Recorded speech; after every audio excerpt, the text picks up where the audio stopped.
고품격 날라리 방송 한준희 장전의 원투펀치 233화 1부 시작하겠습니다.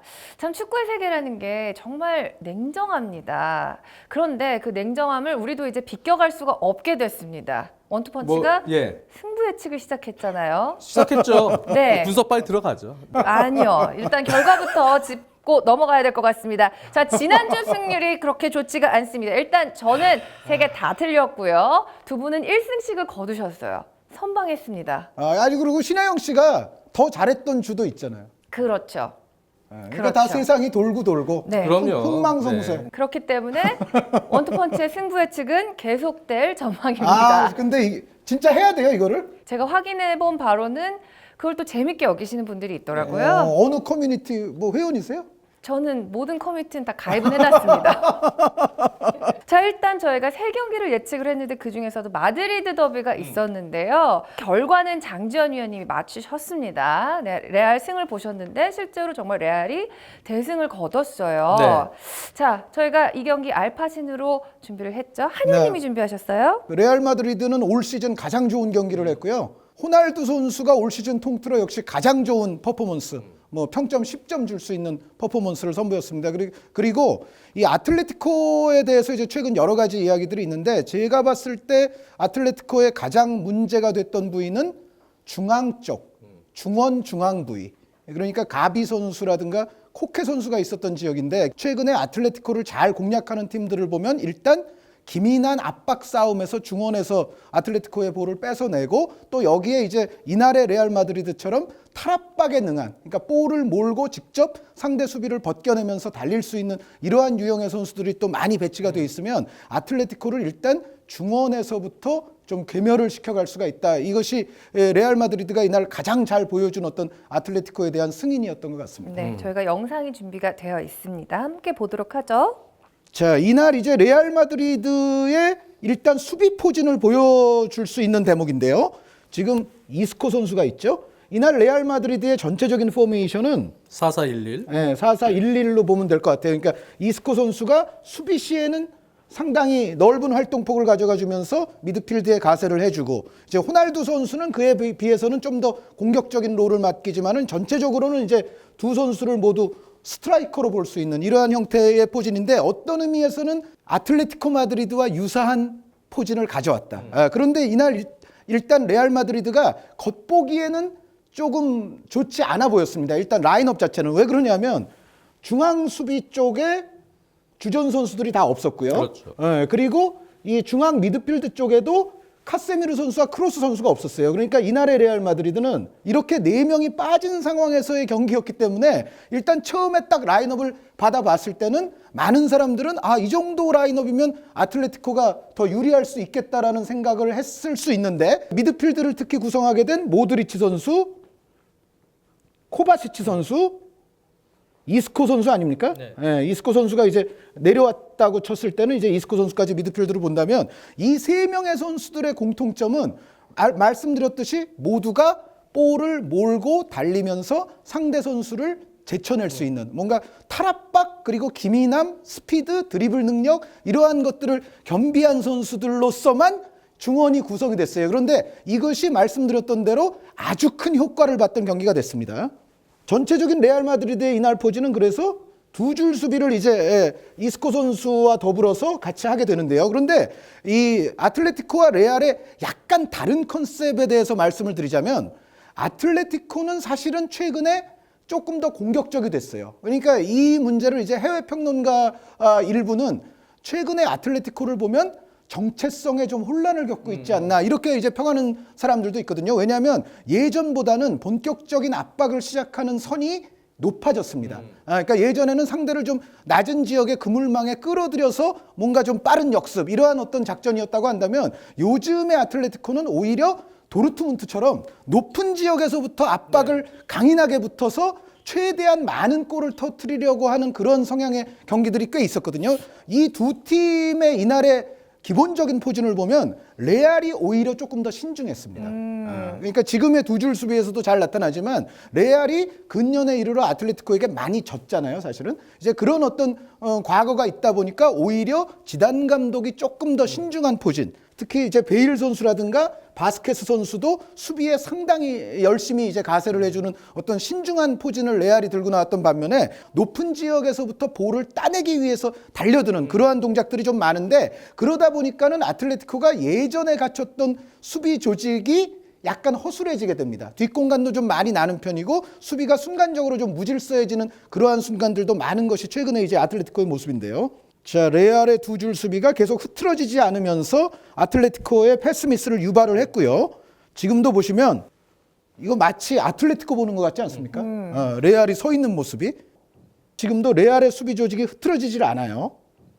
베일 선수가 지금도 수비에 열심히 가담하고 있고, 자, 측면에서의 아틀레티코는 전형적인 크로스를 시도했지만 또 무위로 돌아갔습니다. 그러니까 지금 보신 장면이 지단 감독이 경기 초반부터 이 경기를 어떤 컨셉으로 시작을 했는지를 잘 보여줬던 장면이에요. 말씀드렸던 대로 오히려 레알 마드리드가 주력 선수들이 상당수 빠졌지만 더 신중한 포진으로서 두 줄 수비를 아주 튼튼하게 갖추고 나왔었고요. 반면에 이제 경기 초반 아틀레티코의 모습을 보면은요, 아틀레티코 선수들의 본격적인 압박은 더 높은 지역에서부터 보통 시작이 됩니다. 볼을 향해서 직접적으로 달려드는 경우가 많아요. 이렇게. 물론 이런 압박이 효과를 볼 수도 있겠습니다만, 이러한 아틀레티코의 공격적인 압박이 오히려 레알의 탈압박에 곤경에 처하는 장면들이 이제 계속 나오게 됩니다. 자, 지금 장면에서도 이제 레알의 패스가 약간 불안정했죠. 아틀레티코가 볼을 빼앗기 위해서 모든 선수들이 다 압박에 가세하면서 볼을 뺏으려고 합니다. 그런데 오히려 모드리치죠.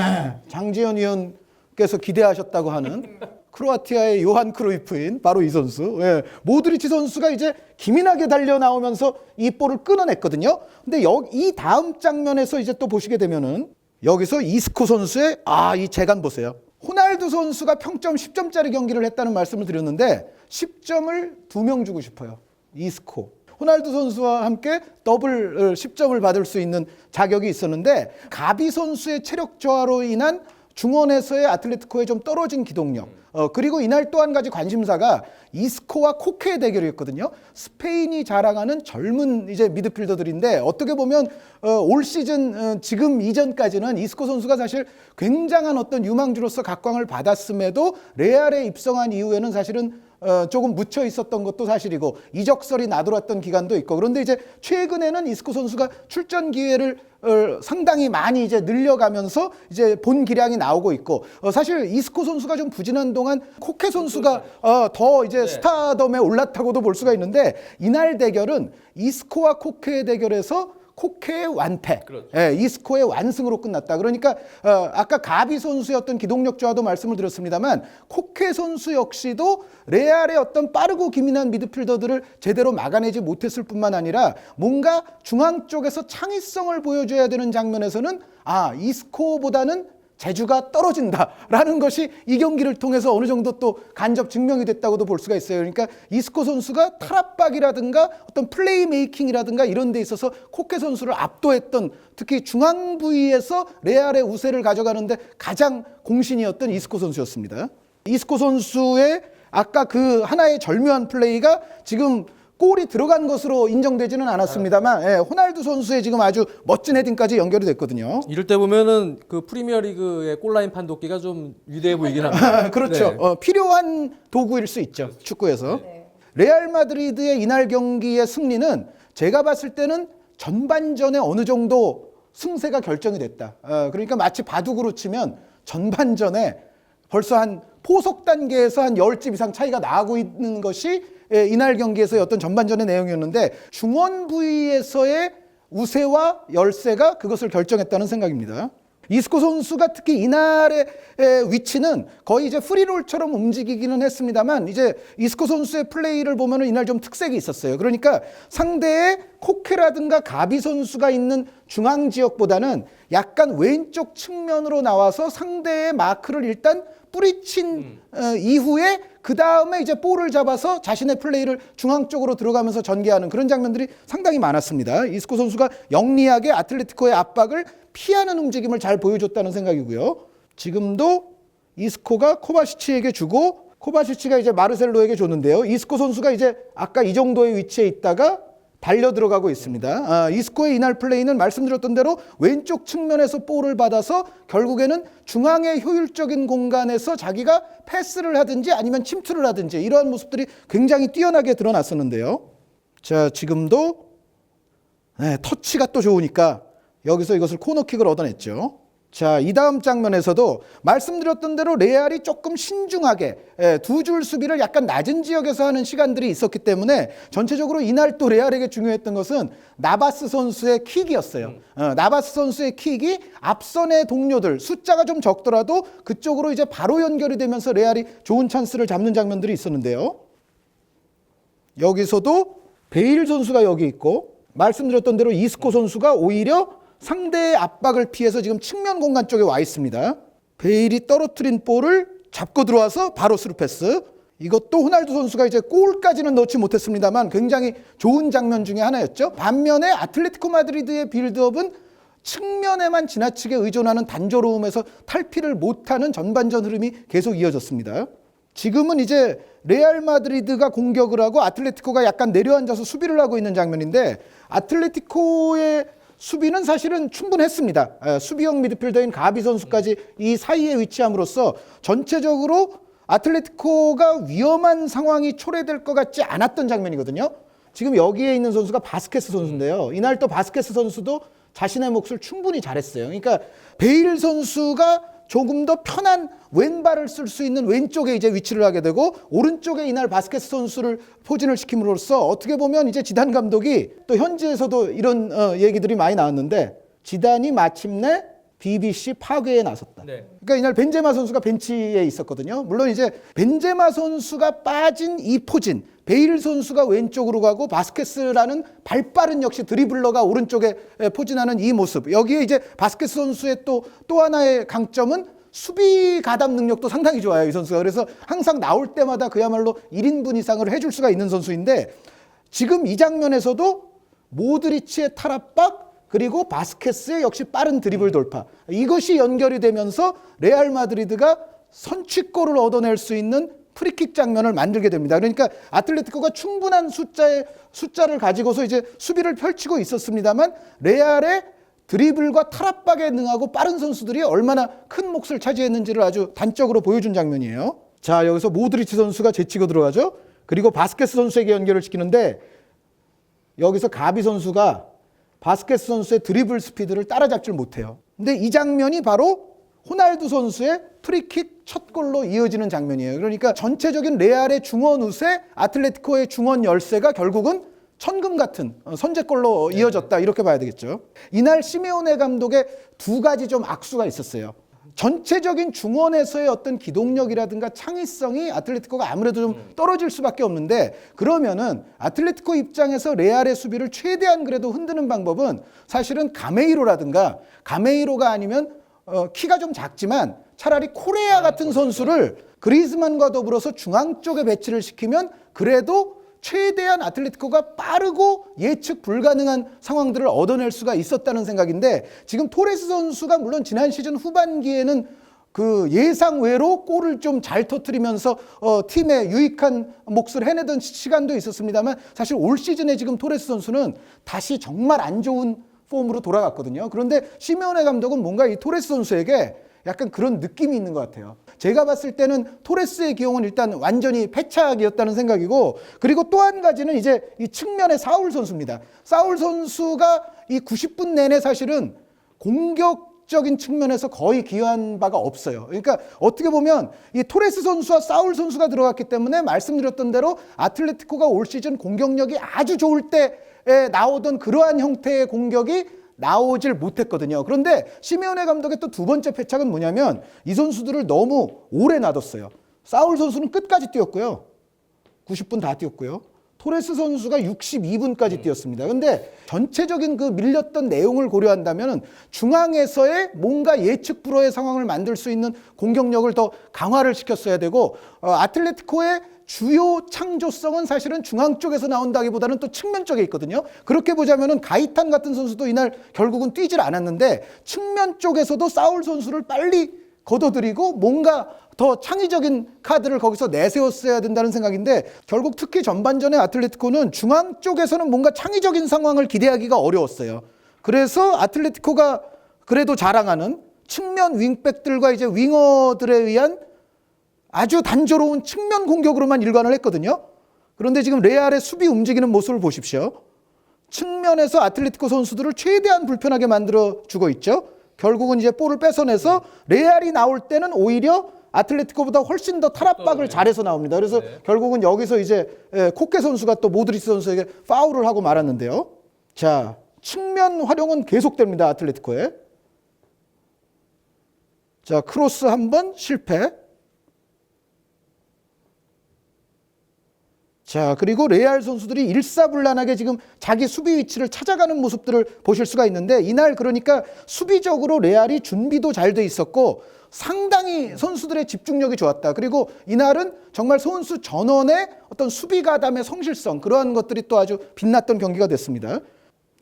후반전 초반에는 아틀레티코가 반짝했어요. 아틀레티코의 말씀드렸던 아주 공격적인 전방 압박이 좀 효과를 보면서 후반전 초반에는 아틀레티코가 뭔가 좀 할 수 있는 흐름도 만들 수 있겠다라는 생각이 들 정도였습니다만 결국 아틀레티코는 골을 넣는 데는 실패했었고요. 그리고 이미 이제 2대0이 돼서 패색이 좀 짙어졌습니다만 아틀레티코는 그래도 계속 공격을 하고 있었는데 문제는 아까 말씀드렸던 대로 그 공격의 방향이 역시 측면 쪽에 계속 국한되는 레알로서는 상당히 진을 치고 막기가 쉬운 그러한 형태의 공격들만 아틀레티코가 진행을 하고 있었습니다. 자, 아무리 필리페 루이스 선수라도 이렇게 수비가 들어오면은 재간이 없죠. 이 코케 선수거든요. 코케 선수가 여기서는 중앙 공격을 하나 시도를 했어요. 그런데 이것이 쐐기골을 또 얻어맞게 됩니다. 결국 코케 선수의 이날의 플레이는 역시 말씀드렸던 대로 수비적으로도 약간 부족했고 공격적으로도 이스코에 비해서는 자신의 역할을 거의 하지 못했다는 생각입니다. 자, 여기서 이 볼이 튀어나가고 지금 호날두 선수예요. 이날 호날두 선수도 상당히 잘 내려오면서 이렇게 수비라든가 연계에 있어서 가담을 잘해줬습니다. 그리고 이스코 선수가 사실 이 시간대에는 제가 봤을 때는 체력은 상당히 떨어진 듯한 인상이 있었는데 그럼에도 여기서 아주 깨알 같은 플레이를 해줍니다. 자, 모드리치의 헤딩, 이스코의 한 번 넘겨주기, 베일의 쳐놓고 달리기, 왼쪽이니까 빠르죠. 호날두의 오프 더 볼 깨끗한 마무리. 네, 이거는 셀레브레이션. 네, 그리고 마네킹. 네. 이건 마네킹이죠. 네. 하여튼 마지막 골은 아주 예술이었어요. 자, 이렇게 이스코 선수를 비롯해서 레알 마드리드 선수 전원들이 아주 성실하게 임했던 경기, 레알의 승으로 끝났습니다. 자, 저희가 다음에 분석해 볼 경기는 장 의원님이 준비를 해주셨는데요. 챔피언스리그 경기, 모나코와 토트넘의 경기 준비하셨습니다. 자, 이번에 분석해 볼 경기는 챔피언스리그 조별리그 경기인데요. AS 모나코와 토트넘의 경기 장 의원님이 준비하셨습니다. 그렇습니다. 토트넘 입장에서는 승점이 뒤져 있기 때문에 반드시 이겨야 되는 좀 공격적인 운영이 필요했습니다. 이날도 공격적으로 일단 4-3-2-1과 가까운 그러니까 윙포드들의 수비 가담을 어느 정도 포기하면서도 공격 숫자를 좀 늘려서 그리고 측면 수비수들의 공격 가담을 좀 늘리는 공격주정 운영이 됐는데 오히려 모나코가 측면 윙어와 윙백들의 공격력이 상당히 좋은 팀입니다.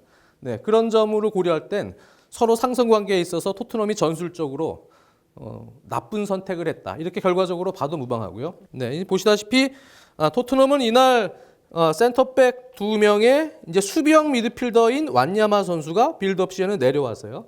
네, 이렇게 3백처럼 빌드업이 운영이 되고 측면 윙백인 트리피어 선수, 네, 트리피어 또 이쪽엔 데니 로즈 마치 윙어처럼 완전히 올라가서 최근에 토트넘이 프리미어리그에서 그래도 수비가 좋았던 건 어느 정도 수비 숫자를 확보해 놓고 비대칭형으로 올라가는 빌드업이 있으면서 수비 숫자를 유지를 했었는데 이날만큼은 좀 공격적인 운영이 됐죠. 그것이 결국은 역습을 허용할 때 배후 공간 쪽에 많은 노출을 또 시켰던 원인이 됐습니다.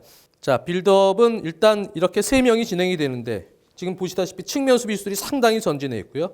바로 이제 긴 패스를 섞어가면서 운영이 됐습니다만 지금 보시다시피 이제 케인 선수를 놓고 델레알리와 손흥민 선수가 완전히 좌우에 퍼져 있는 윙포드보다는 4-3-2-1에 가까운 운영이 됐거든요.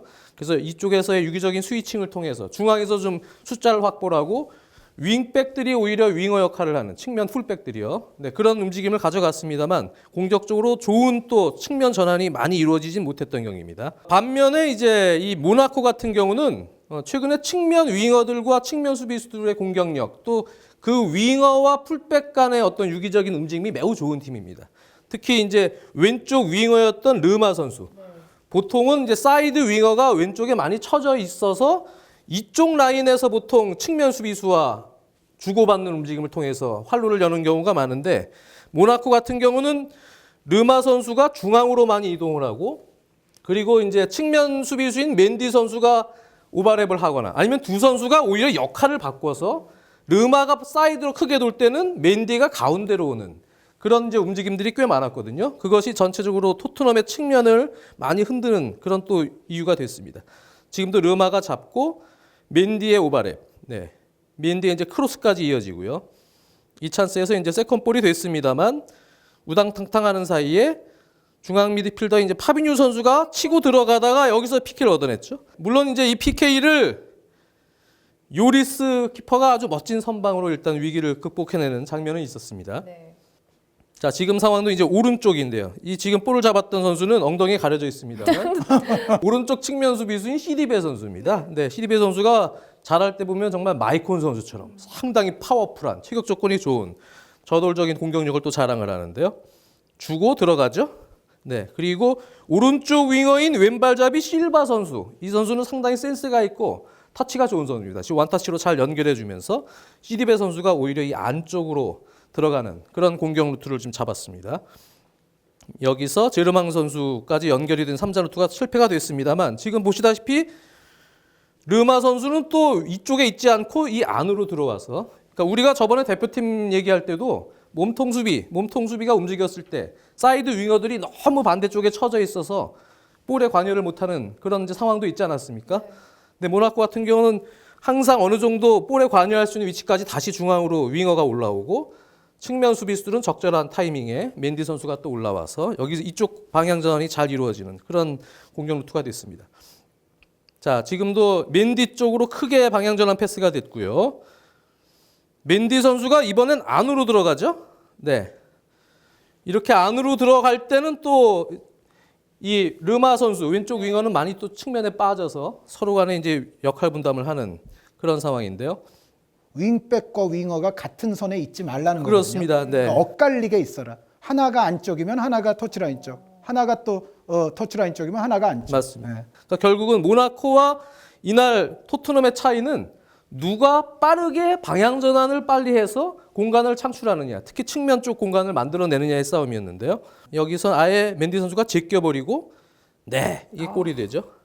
오른쪽 수비수인 시디베가 안으로 들어가서 공격 가담을 했습니다. 그러니까 결국은 이날은 전술적으로 4-3-2-1 이런 전술의 약점은 결국 이제 2에 있는 선수들이 중앙 쪽에 몰려 있다 보니까 측면 지원을 하기가 좀 힘들고 3명의 중앙 미드필더, 역삼각형 미드필더도 측면으로 전환되는 속도가 느리기 때문에 이렇게 빠르게 측면으로 전환되는 또 사이드에서 빠른 공격을 하는 팀에게 좀 약점을 보이거든요. 그러니까 교과서적으로 4-3-1-2는 측면 약한 포메이션이라고 돼 있거든요. 근데 모나코가 측면이 강하다는 것을 미리 고려를 했다면 사실은 좀 쓰기에는 위험한 포진이었죠. 맞습니다. 기본적으로. 네, 그래서 상당히 좀 무리한 공격적인 운영이 오히려 이제 화를 불렀다. 이렇게 봐도 무방합니다. 자, 이것도 또 오른쪽에서의 측면 공격인데요. 지금도 바로 시디베 선수의 크로스가 지금 바로 넘어왔죠. 네. 왼쪽 윙어의 르마에게. 근데 역시 토트넘은 4-3-2-1 전형인데 4백이 한쪽으로 쏠려버리면 사실은 다른 플랫한 4-4-2 같은 경우나 이런 경우는 미드필더 한 명이 이쪽을 좀 커버를 하는 경우도 있습니다. 두 줄이 되니까. 이렇게 내려와서 6명이 서가지고 이제 커버가 되는 경우도 있는데 여기서는 역삼각형에 완야마가 있으면 왼쪽에 치우친 역할을 하는 선수가 해리 윙스입니다. 네, 이쪽은 이제 덴벨레가 선발이었고 이 선수가 커버를 해야 되는데 벌써 여기 공간이 생길 수밖에 없죠. 중앙이기 때문에 결국은 르마에게 그냥 공간을 내줘요. 슛! 골! 네. 사실상 마지막 경기가 됐죠. 탈락 확정됐어요. 그렇습니다. 또 따로 손흥민 선수의 활약상을 또 모아서 준비를 해오신 건가요? 그렇습니다. 손흥민 선수는 뭐 이날 물론 그렇습니다. 이제 수비수들 같은 경우는 잘하다가도 한번 실책하면은 이제 욕 바가지로 먹죠. 이게 축구 경기고 네. 공격수는 움직임이 아무리 좋아도 마무리를 못하면 그러면 이제 좋은 평가를 받을 수가 없는데요.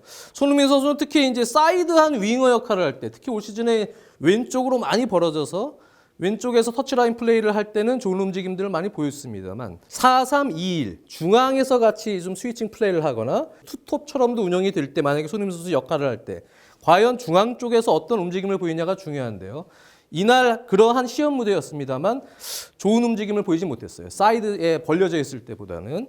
모나코도 약간의 미스가 있었죠. 센터백이 끌려 들어오면서 업사이드 트랩이 약간 어정쩡하게 형성이 됐습니다. 델레알리가 딱 봤습니다. 이 공간을요. 네. 이게 경기 초반입니다. 5분 31초. 손흥민 선수가 움직임은 상당히 좋았어요. 네. 나쁘다고 볼 수 없는데 지금도 딱 1대1 찬스 나왔어요. 업사이드 트랩 확인하고 좀 아쉬운 장면이 됐어요. 네. 그래서 결국은 이제 이 1대1 찬스를 놓치면서 결정적인 기회를 한번 잃었고요. 손흥민 선수. 또 세트피스 이 키커로 나서서 킥의 정확성. 이 부분에서도 이제 아쉬움이 있었습니다. 역습 기회거든요. 네. 이 볼이 주심이 미안해 이러고 이렇게 했잖아요. 주심 맞고 튕겼어요. 볼이. 이러면 이런 상황이냐 역습입니다. 이거 뭐야? 왼떡. 네. 그리고 이제 앞쪽에 전진하는 이쪽에 케인이 있었거든요. 네. 그 델리알리가 벌써 스프린트를 들어갑니다. 줘도 되는데요. 네. 뒤로 줬어요. 냈네요. 그러니까 지금 같은 경우는 케인에게 줄 타이밍이 있었는데요. 빨리 역습하고 이쪽으로 또 전개가 되거나 해서 움직임을 통해서 빠른 역습전이 됐었는데 좀 아쉬웠던 백패스였고요. 자, 이 장면도 손흥민 선수의 역습인데요. 패스 미스가 나옵니다. 네. 나가다가 이렇게 이런 패스 미스가 나오면 그럼 수비 밸런스가 다 흔들려 버려요. 나가다가 중심을 다 잃고. 다시 돌아와야 되잖아요. 자, 측면에서 이제 트리피어 선수의 거리가 깁니다만 긴 패스. 여기 지금도 뭐 케인, 알리, 손흥민 다 몰려 있죠, 중앙에. 네. 이렇게 몰려 있을 때 측면 풀백이 이제 윙어 같은 역할을 했는데 그런 상황에서의 이제 어울리 크로스에서 역시 여기에 배치되어 있는 3명의 공격수들이 유기적인 움직임을 통해서 배우로 돌아가는 타이밍도 잡고 해야 되는데 지금 패스의 거리도 길고 그러다 보니까 무리하게 백힐로 흘려주는 플레이를 하다가 미스가 나왔어요. 공격 기회를 잃었습니다. 지금 이 상황도 공의 흐름에 따라서 드리블을 시도하려다가 그대로 태클 타이밍에 지금 걸린 상황입니다. 손흥민 선수. 자, 지금은 움직임이 좋았죠. 지금도 이제 뭐 케인, 좀 전에 패스를 한 알리, 손흥민까지요. 중앙에 모여 있다가 삼각대형으로 이루어진 그런 3자 움직임 속에서 공간 패스도 잘 나가고 손흥민 선수까지 움직임을 잘 가져갔습니다. 근데 여기서도 마무리 패스에서 아쉬움이 있었죠. 나왔네요. 네. 자, 덴벨레가 탈압박을 하고 중앙에서 받고 지금도 퍼스트 터치도 좋았습니다. 지금도 원투 펀치. 죄송합니다. 원투 패스. 케인과 원투 패스를 통해서 지금 델리알리까지요. 너무 좁은 공간에 이렇게 모여 있었어요. 이런 데서 측면 전환이 좀 되거나 해야 되는데 어찌됐든 원투 패스 움직임은 좋았습니다. 근데 수비한테 꽉 막히고 이게 지금 뭐 반칙 선언이 되지 않았어요. 결국은 얀센으로 교체가 됩니다. 이 손흥민 선수가 이날 움직임을 통해서 무언가 특히 웨스트햄전에서의 막판의 극적인 역전승 리그에서요. 그때 이제 막판에 손흥민 선수 움직임이 역시 바탕이 돼서 골에 연관된 2골이 연속으로 나오지 않았어요. 그래서 그러한 것처럼 지금 이 달라진 전술에서도 좀 해보려는 역할은 많았습니다만 결국 크로스가 됐던 패스가 됐던 슈팅이 됐던 마무리가 다 성공이 되지를 못했습니다. 그래서 이날만큼은 손흥민 선수에게는 좀 가슴 아픈 이런 하루가 됐네요. 다음에 잘하면 되죠. 그렇습니다. 근데 토트넘이요 파괴력이 좀 부족한 것 같아요. 그러니까 이 조별리그를 총체적으로 봤을 때는 조별리그를 통과하기에 충분한 화력이 아니었다. 결국 뭐 그렇게 정리가 되는 것 같습니다. 우리 손흥민 선수가 리그에서는 움직임이 좋잖아요. 지금 리그에 집중을 해야 될 시기인 것 같은데 자, 토트넘이 리그에서 상대할 다음 상대는요. 첼시입니다. 이것도 그건가 보다. 승부 예측이 드디어 돌아왔습니다. 바로 이렇게 넘어가도록 하겠습니다. 자, 첼시와 토트넘의 승부 예측 들어가겠습니다. 첼시의 최근 행보. 지난 미들스부르전에서 1대0 신승이긴 했고 약간의 선수들이 A매치 이후에 피로도가 있긴 했습니다만 유럽 대항전은 치르지 않고 지금 또 잘 쉬었습니다. 모나코 원정 갔다 온 선수들보다는 좀 덜 피곤할 거 아니에요. 그래요. 예. 네. 네. 그래서 첼시 첼시? 첼시가 이겨서 이길 것 같아요. 네, 저는 한 줄로 하겠습니다. 네. 킹 왕짱 갓 첼시가 이깁니다. 네. 오. 킹왕. 최근에 첼시는 가히 킹 왕짱 갓이라고 킹왕짱 울트라 캡숑. 네, 불릴 자격이 있습니다. 챔피언스리그에서의 아픔을 뭔가 반등을 해야 되는 타이밍이기는 한데 최근에 첼시를 봤을 때는 제 생각에는 한 2골차 이상, 2골차 정도는 첼시가 내면서 이길 확률이 있다고 봅니다. 자, 두 분이 첼시 승 보셨기 때문에 저는 그냥 간단하게 토트넘 승 한번 해보도록 하겠습니다. 왜냐면은 토트넘이 이겨야지 사실 리버풀이 순위가 조금 이제 좀 유리하게 돌아가기 때문에 토트넘 승 해보도록 아, 하겠습니다. 리버풀은 지금 4강 클럽 아닙니까? 1위 다시 갈 수 있습니다. 자, 계속해서 저희 승부 예측 이어가 보도록 할게요. 있어요? 네, 한 경기 더 있습니다. 소시에다드와 바르셀로나의 경기가 있거든요. 속임수에 빠질 수 있는 약간 함정이 있는 매치업인데 소시에다드가 요즘 폼이 굉장히 좋아요. 굉장히 4연승이에요. 좋고 바르셀로나가 어려울 거예요. 그리고 바르셀로나가 제 기억에는 2007년 이후에 소시에다드 원정 가서 이긴 적이 단 한 번도 없어요. 그러니까 진적만 많지 비긴 적도 몇 번 안 되고 장지현 위원님의 표현을 빌자면 바르셀로나가 아노에타 저주를 한 번쯤 이제는 풀 이길 때가 때가 됐다. 네. 타이밍. 한현님이 말씀해 주신 대로 최근에 소시에다드가 승격 이후에 홈에서 바르셀로나 상대로요. 최근 4연승 포함해서 5승 1무입니다. 네. 압도적인 승률. 코파델레이까지 하면 더 될 거예요. 그러니까. 네, 리그에서만도 그렇습니다. 홈에서. 그리고 뭐 워낙 지금 오랫동안 같이 호흡 맞춰본 조직력 있는 선수들이 항상 좋은 폼일 때 또 항상 좋게 한동안 쭉 유지되는 경우가 소시에다드가 있어요. 근데 5연승을 한 적은 거의 없습니다. 그래서 제가 볼 때는 타이밍상 네. 타이밍상 5연승은 안 된다. 네. 그런데 그 저주는 뚫기가 또 이번에도 힘들 것이다. 네. 저는 무승부. 무승부. 예. 나름 합리성이 있었어요. 바르셀로나가 셀틱이랑 하는 것을 봤을 때는 그 물론 챔피언스리그의 피로도는 있기는 하겠지만은 오히려 주말 경기에 비해서는 선수들이 조금 더 몸이 가벼워지는 듯한 인상이 있어요. 네, 그러면 한준희 위원님은 바르셀로나 승, 장지현 위원님은 무승부. 그렇기 때문에 저는 오늘 왠지 대세를 좀 거스르고 싶어서 소시에다드 승 보겠습니다. 아, 토트넘 승, 아니, 소시에다드 네. 승이면 뭐 충분히 가능성이 이거는 소시에다드 승 가능해요. 네, 네. 좀 삐딱하고 싶은 거예요. 그래서 5연승 한다. 그래서 소시에다드 소시에다드 승. 네. 5연승 간다. 네, 그렇게 한번 보도록 알겠습니다. 하겠습니다. 자, 저희가 원투펀치 233화 1부에서 알파신 영상 2개를 포함해서 정말 알차게 보내드렸습니다. 여기서 마쳐야 될 것 같은데요. 1부는 이 소식으로 마치면 참 좋을 것 같습니다. 정말 어떤 이에게는 최고의 축구 선수이자 전설인 제라드 선수가 현역에서 은퇴를 한다고 합니다. 그래서 저희 원투펀치도 저의 사심을 가득 담아 제2의 인생을 응원하도록 하겠습니다. 수고 많으셨습니다.